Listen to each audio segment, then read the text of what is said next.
পাহাড়ের স্নিগ্ধ বাতাস মনকে প্রশান্ত করে দেয়। দেখতে পারা পাহাড়ের উপরে আছি তখন উপরে তো কিন্তু ভিডিওর মাধ্যমে তো অতটা বোঝা যায় না কতটুকু উপরে বা নিচে, কিন্তু প্রচুর উপরে আছি, অনেক উপরে আছি বুঝছেন না।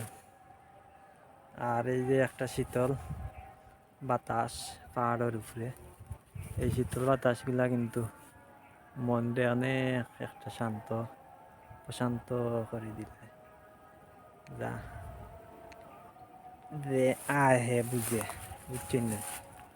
আপনারা তো ভিডিও দেখি অত কিছু অনুভব করতে পারতা না, কিন্তু যে পাহাড়ের উপরে আয় বা পাহাড় ভ্রমণ করে এই মানুষটা জানে পাহাড়ের ঠান্ডা শীতল বাতাসে মনটা কতটুকু সান্ত্বনা দেয় বা কতটুকু আরাম করিয়া তুলে, অশান্ত মনটা শান্ত করিলায় পাহাড়ের বাতাসে। যাই হোক, আপনারা কোন অবস্থান আছেন, কিল্লা আছেন, ফেসবুকের কিল্লা হালালত চলের বর্তমানে আপডেট, নতুন আপডেট সম্পর্কে কিছু জানা থাকলে জানাইবা। ধন্যবাদ।